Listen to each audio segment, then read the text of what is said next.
Namaskar, a very happy Independence Day to all of you. It's 5 p.m. here in India, live from New Delhi. You're watching DD India Global. We will get you the top stories from India and the region. I'm Prasar Bharati, and for news from the rest of the world, I'm joined by my colleague in London, Ollie Barrett. Hello Ollie, good to have you. Happy Independence Day, Siddharth. It's 12:30 p.m. here in London, 1:30 p.m. across Central Europe. Coming up in the next half hour, India marks its Independence Day, a report from Kiev on Ukraine's incursion into Russia, and Taylor Swift is back in London. First, the headlines. Prime Minister Narendra Modi leads the nation in celebrating 78th Independence Day from the historic Red Fort. Makes an unequivocal pitch for a uniform civil code, emphasizes bringing one nation and one election in the country. World leaders pour in wishes on India's special day. As tensions simmer between Russia and Ukraine, Russia declares a federal-level emergency in the Belgorod region. Sources say Russia taken control of Ivanivka village in the Ukraine's Donetsk region. American singer-songwriter Taylor Swift all set to return to stage in London's Wembley Stadium after alleged terror plot. And WHO declares mpox outbreak a public health emergency of international concern. Over 15,000 mpox cases and 461 deaths were reported across Africa this year.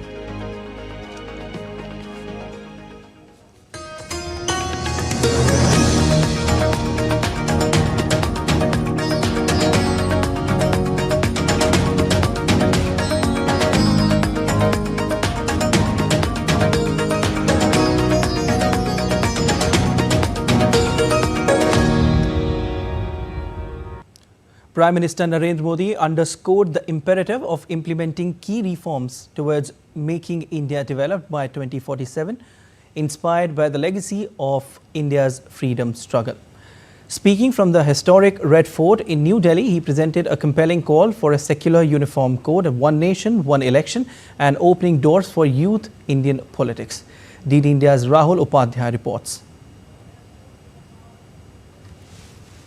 On the occasion of India's 78th Independence Day, Prime Minister Narendra Modi unfurled the national flag at Red Fort in Delhi for the 11th consecutive time. Prime Minister received Rashtriya Salute from Punjab Regiment Military Band.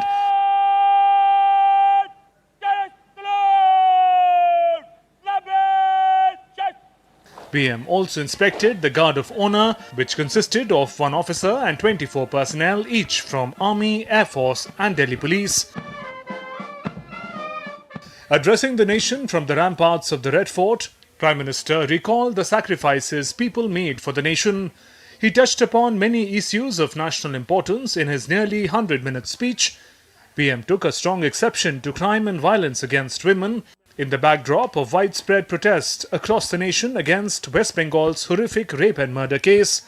Employment हो, entrepreneurship हो, हर sector में महिलाओं के कदम बढ़ते जा रहे हैं, लेकिन दूसरी तरफ कुछ चिंता की बातें भी आती हैं कि हमारी माताओं, बहनों, बेटियों के प्रति जो अत्याचार हो रहे हैं, उसके प्रति देश का आक्रोश है। इस आक्रोश को मैं महसूस कर रहा हूं। इसको देश को, समाज को, हमारी राज्य सरकारों को गंभीरता से लेना होगा। महिलाओं के विरुद्ध अपराधों की जल्द से जल्द जांच हो, राक्षसी कृत्य करने वालों को जल्द से जल्द कड़ी सजा हो, वो समाज में विश्वास पैदा करने के लिए जरूरी है। Prime Minister assured that the government's commitment to economic reform is unshakable. He also made a strong pitch for uniform civil code. जो कानून धर्म के आधार पर देश को बांटते, जो ऊंच नीच का कारण बन जाते हैं, ऐसे कानूनों को आधुनिक समाज में कोई स्थान नहीं हो सकता है। और इसलिए मैं तो कहूंगा, अब समय की मांग है कि देश में एक सेकुलर सिविल कोड हो। हमने कम्युनल सिविल कोड में 75 साल बिताए हैं। अब हमें सेक्युलर सिविल कोड की तरफ जाना होगा और तब जाकर के देश में धर्म के आधार पर जो भेदभाव हो रहे हैं, सामान्य नागरिक को जो दूरी महसूस होती है, उससे हमें मुक्ति मिलेगी। PM mentioned the crisis in Bangladesh. He said India remains concerned about safety of Hindus and other minorities in Bangladesh. 140 crore देशवासियों की चिंता कि वहां हिंदू, वहां के अल्पसंख्यक, उस समुदाय की सुरक्षा सुनिश्चित हो। भारत हमेशा चाहता है कि हमारे पड़ोसी देश सुख और शांति के मार्ग पर चले। शांति के प्रति हमारा कमिटमेंट है, हमारे संस्कार है। हम आने वाले दिनों में बांग्लादेश की विकास यात्रा में हमेशा हमारा शुभचिंतन ही रहेगा। Concluding his speech, Prime Minister acknowledged the greetings of people gathered at the Red Fort. Crowds were seen jostling with one another to shake hands with Prime Minister and take selfies with him. PM also went to the enclosure where school children were present and acknowledged their love and affection. Rahul Upadhyay's report for DD India.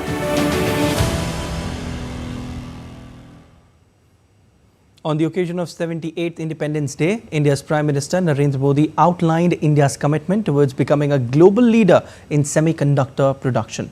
Praising his commitment, founder and chairman, SNG and partners, advocates and solicitors, Rajesh Narayan Gupta said that focus on green energy and development around it will not only benefit India but also the world. The speech of Prime Minister is quite inspirational. He is talking about employment, about growth, about SME, about rural, and more than that, the two inspirational points which I gather from the speech is around the urban development. Cities like Delhi and Mumbai, which are crumbling over to density of population, traffic, pollution, and many other related issues, and the consequences which we have just seen during the monsoon, I think the initiative of Prime Minister to focus on urban infrastructure is huge and is going to be very, very beneficial. And wishes pour in from across the world as India celebrates its 78th Independence Day. French President Emmanuel Macron congratulated. He recalled the moment when he visited India in January and said that he looks forward to work with PM Modi to achieve mutual goals.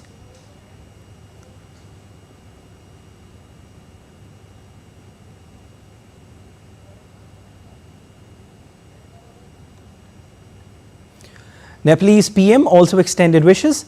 He said that may this day strengthen the bonds of friendship and cooperation between India and Nepal.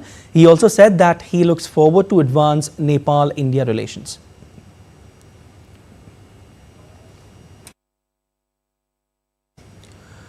The Prime Minister of Mauritius, Pravind Kumar Jugnauth, extended his warm wishes to Indian PM on the occasion of 78th Independence Day. He also highlighted India's vibrant relationship with Mauritius. As India commemorates its 78th Independence Day today and reflects on its major defining moments, one sector that adds tremendously to the India rising and India shining story is space. India is inching towards having an indigenous space station by 2035, with ISRO's mission Gaganyaan gearing up to send Indian astronauts to low Earth orbit on board an Indian launch vehicle.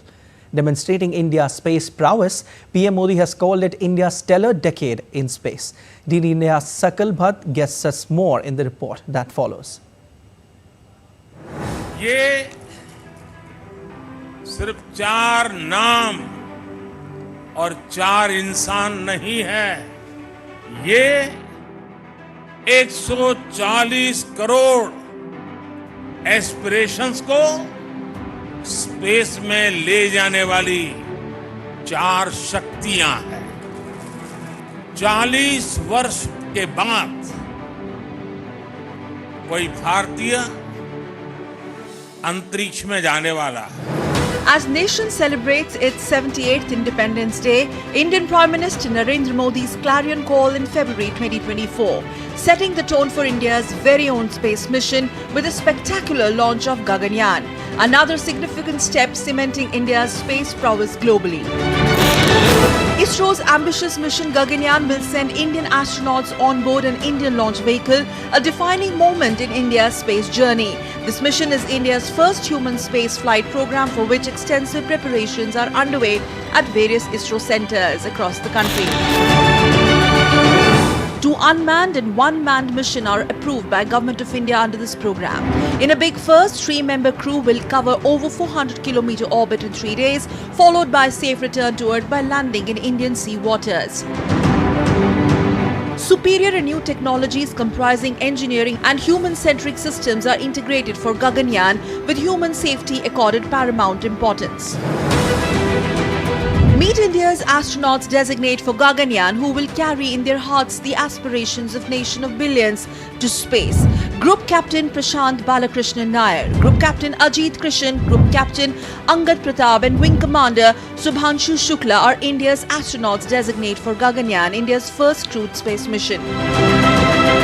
Crew training for space mission is underway. The astronauts have completed 2 out of 3 semesters of training, which includes training on the space flight basic module in Russia. And before the manned mission, ISRO plans to conduct 2 more uncrewed missions in 2025. Another fascinating aspect of Gaganyaan is Vyomitra, female-looking spacefaring humanoid robot astronaut set to fly into space. Vyomitra is part of uncrewed experimental Gaganyaan mission prior to crewed spaceflight mission. India at 78 sees this giant leap for a nation of billions poised to become space superpower, with India marking its territory in space, having India's own space station by 2035. लेकिन इस बार time भी हमारा है, countdown भी हमारा है और rocket भी हमारा है. Sakal Bhatt's report for DD India. The Russian Defense Ministry said Russian forces have taken control of the village of Ivanivka in the Donetsk region. The statement comes at a time when Ukraine claims to have made further advancements into Russian territory. Oli Barrett is in London and gives us more on this and other stories making headlines around the world. Oli, it certainly seems like the tensions between the two countries are rising. Certainly, Siddharth, Russia has declared a federal level emergency, for example, in the Belgorod region, which borders Kursk, as Ukraine presses deeper, it says, into Russian territory. Meanwhile, Russia has reportedly taken control of Ivanivka village in the Donetsk region of Ukraine. A new video released by the Russian Defense Ministry claims to show a Ukrainian armoured vehicle identified as a US-made Striker being targeted and destroyed by Russian forces in the Kursk region.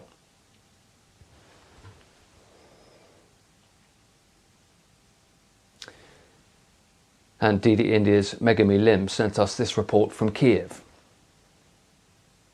The advance of Ukrainian troops has appeared to slow down after 10 days of continued assault into Russia's Kursk region. After taking more than 1,000 square kilometers of territory during the first week, Ukrainian President Volodymyr Zelensky said on Wednesday his soldiers had advanced about a kilometer or 2 more. Civilian evacuations are continuing. Authorities in neighboring Belgorod declared a state of emergency on Wednesday and began taking residents out of areas they deemed dangerous. Now, Kiev says it is establishing a humanitarian corridor and a 24-hour hotline for Russians who may want to evacuate to Ukraine. A safety zone for international humanitarian organizations is also being prepared. President Zelensky emphasized on Wednesday Ukraine will strictly adhere to international conventions and international humanitarian law. Now, the daring incursion has given Ukrainians a huge morale boost after more than 900 days of war and losing ground to Russia. But it has also come with huge risks, analysts say, as Russian forces continue to advance in Ukraine's east. Kiev has said its goals are to push Russian weaponry away from areas from which it can target Ukrainian civilians, to disrupt Russian supply lines, to bring the war home to Russia, and to highlight Moscow's military failures. If successful, Ukraine believes it could gain a strong bargaining chip for future negotiations. But how this operation will end remains unclear, and whether the gamble will play out in favor for Ukraine remains an open question. Megumi Lim in Kiev reporting for DD India. Next to West Asia, and Israel's military operations in Gaza are continuing, with artillery strikes targeting Gaza City and Khan Yunis in an effort to neutralize Hamas operatives. The Israeli army's also released footage of airstrikes on alleged Hezbollah targets in Lebanon's Marjayoun, a predominantly Christian town near the Israeli border.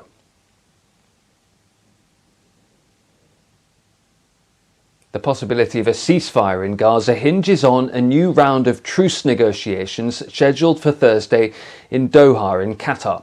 The head of Israel's Mossad spy agency, David Barnea, is due in Qatar for this new round of talks. Hamas has said it won't attend the discussions.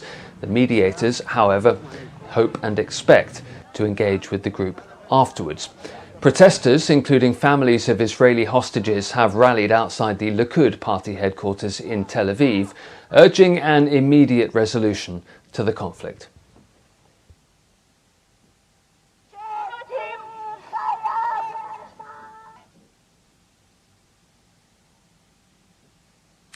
Here in the UK, the economy recorded a second quarter of strong growth as it recovered from last year's shallow recession. However, the figures suggest it may have been losing momentum heading into the second half of 2024. Gross domestic product grew 0.6% between April and June, after a 0.7% expansion in the first quarter. In the month of June, though, monthly output growth slowed to zero from 0.4% in May, with a doctor's strike contributing to a 1.5% drop in healthcare activity.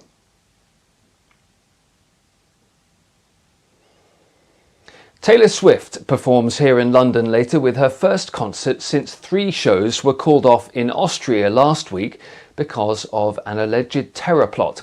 She's playing 5 dates at Wembley Stadium on what's expected to become the biggest grossing music tour of all time. DD India's Stuart Smith reports from Wembley Stadium. The British capital is playing host to Taylor Swift more than any other city in the world. It will, by the end of her tour, have hosted Taylor Swift 8 times, which means another 90,000 fans will get to see her at Wembley Stadium, the second largest venue in Europe of its kind, for another time. But this is tainted by the recent security concerns in Vienna, where authorities say a terror attack was planned. This is her first tour since then, her first gig since then, and it means that there are extra concerns about security here. Now, the Metropolitan Police, which is responsible for policing in London, says there is no specific information to indicate that there is anything like what's being investigated by the Austrian authorities being planned here, but it says it's always on the lookout and will work closely with venue security teams as well as other intelligence services here in the UK to try to make sure everyone stays safe. The Mayor of London, Sadiq Khan, has emphasised that the capital plays host to all sorts of large events all the time, and so is very used to running large-scale events like this one. As to what it means, though, for fans entering the stadium later on Thursday, there will be the usual bag searches, more than once perhaps, outside and inside the stadium, as well as multiple ticket checks, and fans are being asked not to gather outside the stadium, as has happened in other locations across the world. Anyone without a ticket will not be able to stay and gather unless they are entering the stadium. So people being told to keep away unless they're inside in order to try and facilitate these extra security measures. Stuart Smith in London, reporting for DD India. And so there is huge excitement among Swifties here in London, as Stuart was suggesting. Whether those calls for ticketless Swifties to stay away from the area around Wembley Stadium remains to be seen.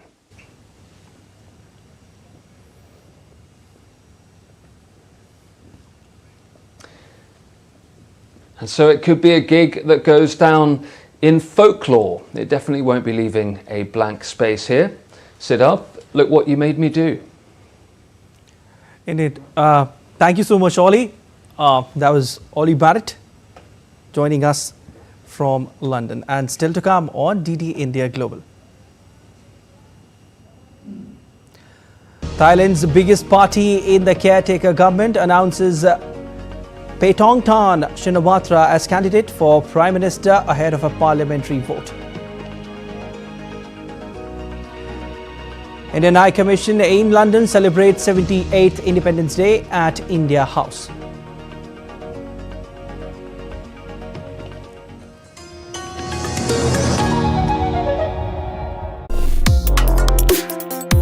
Complex issues, hidden agendas, twists and turns, strategic games.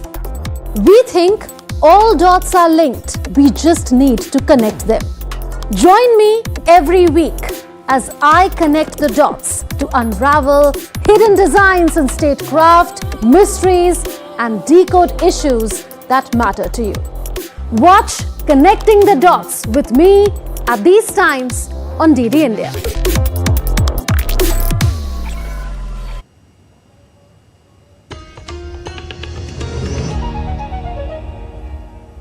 You're watching DD India Global. I'm Siddharth Bharadwaj. Thailand's largest party, Pheu Thai, on Thursday agreed on Paetongtarn Shinawatra as a candidate for Prime Minister ahead of a parliamentary vote. The announcement was made after a party meeting of the coalition government. Paetongtarn is a newcomer to politics and will be nominated for the position of the PM at a special session of Parliament to be held on Friday. The decision of the party came a day after the Constitutional Court dismissed Srettha Thavisin as Prime Minister for appointing to his cabinet a former lawyer who served jail time.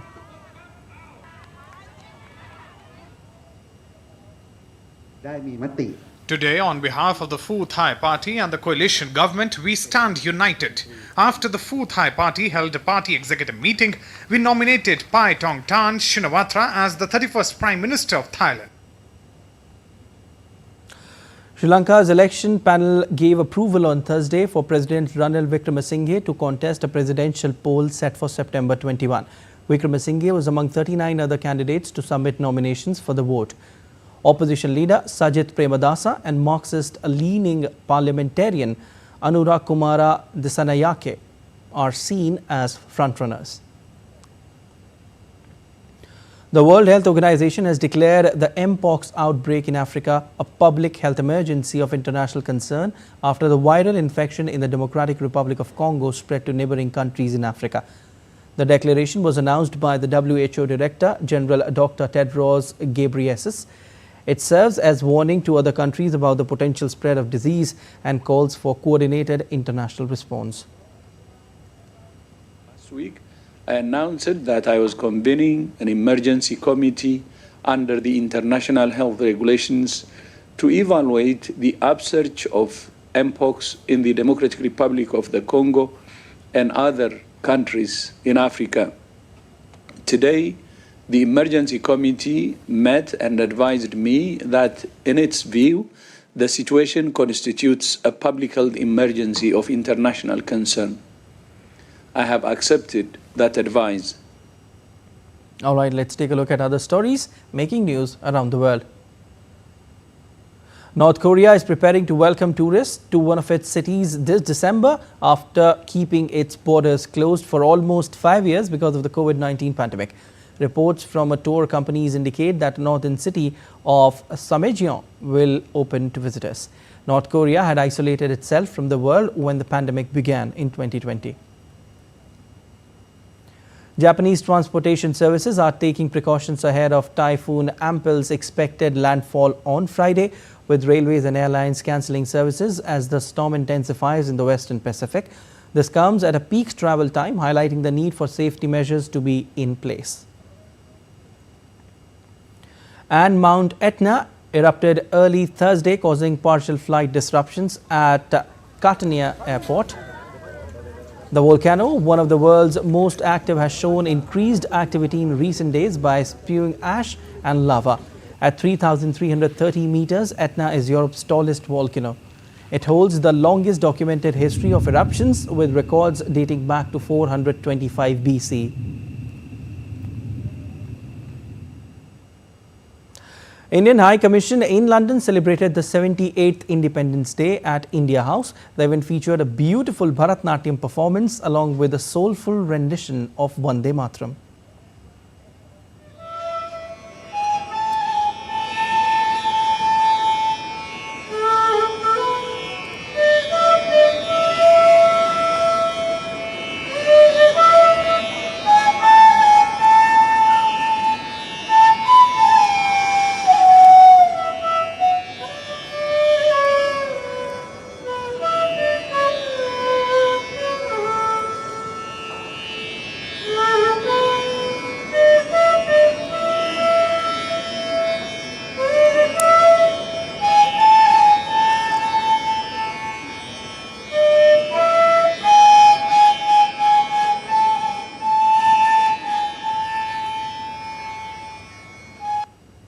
That's all for this edition of DD India Global, but let us know your thoughts on the news of the day. For those on the go, you can get all the latest news and updates from India and across the world on the DD India mobile app. The app is available on both Android and iOS platforms. Scan the QR code on the screen to download now. We'll be back with more news as it breaks here on DD India. I am Siddharth Bharadwaj from all of us here in Delhi. Thanks for watching DD India Global.